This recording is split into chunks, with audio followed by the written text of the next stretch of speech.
Let's move on to Brent Venables now, who makes his OU debut last week against UTEP, and it looks pretty good. So we go out to Twitter and to social media, and we figure out what the fans are talking about, how they're talking about it. Zach Clark at Boomer Sooner 309 says, OU is back playing defense, baby. Zach, I get what you're saying. I get what you're saying.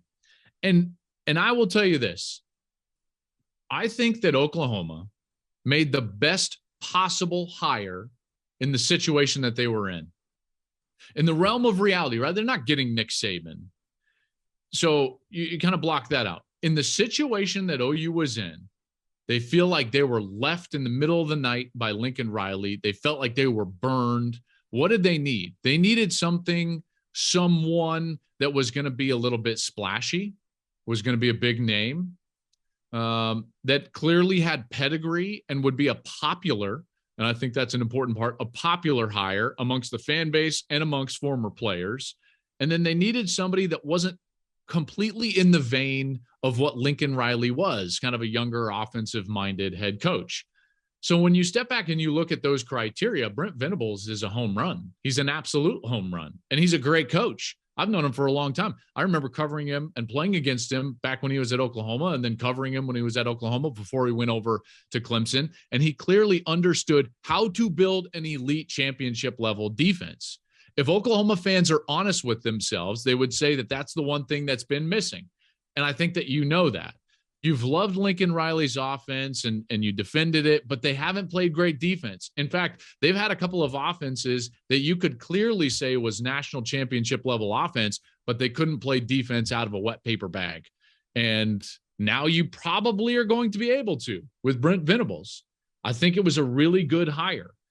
This team, after what I saw on Saturday, is still the best team in the Big 12. They still run that conference. And here's why.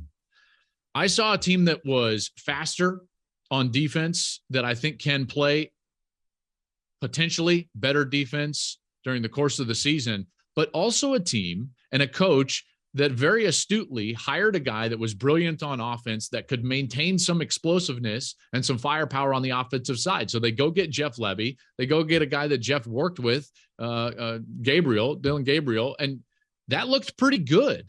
So I was reserving judgment on OU coming into this season because they lost so much, folks. I mean, head coach, all the transfers, everything that they lost. And it was a wait and see for me. And then I saw it, granted against UTEP, but I like what I saw. That's still the best team in the Big 12. And what's interesting to me is that I get the feeling that the transition to Brent Venables is going much quicker and much more smoothly than what we've seen coaching transitions go in the past. Normally, you have to hire from within to get this sentiment of like, man, this is my coach, I love it, and retain the locker room. In fact, normally, when you look throughout the history of college football, if you hire somebody from outside of the locker room, if you will, outside of the coaching staff, and it's not from within, they'll tell you it takes usually 3 years to really feel like it's their team. Right? Like, these are my guys. I recruited them. They're my guys. Well, now that's all changed. And that timeline has been sped up because of the transfer portal. The guys who didn't know if they wanted to be committed to Brent Venables, guess what? They left. The guys that wanted to be here, they either came there or stayed there. So when I see scenes like what I saw from Brent Venables in the locker room after the game, choking up, getting the game balls, the first win as a head coach in his tenure at Oklahoma. And then all the players kind of shouting like, hey, we love you, coach. We love you. And then it's a big party. I believe it. I believe it. And by the way, he also got the biggest ovation from the Sooner faithful before the game when they showed everybody up on the big board. It's a home run hire, and now I firmly believe Oklahoma is still the best team in the Big 12, and at this point, they're my favorite to win the conference. Hey, thanks for watching. If you enjoy that clip, make sure you click subscribe somewhere down here. From game highlights to exclusive interviews and rankings, we've got everything you need as a college football fan right here, College Football on Fox.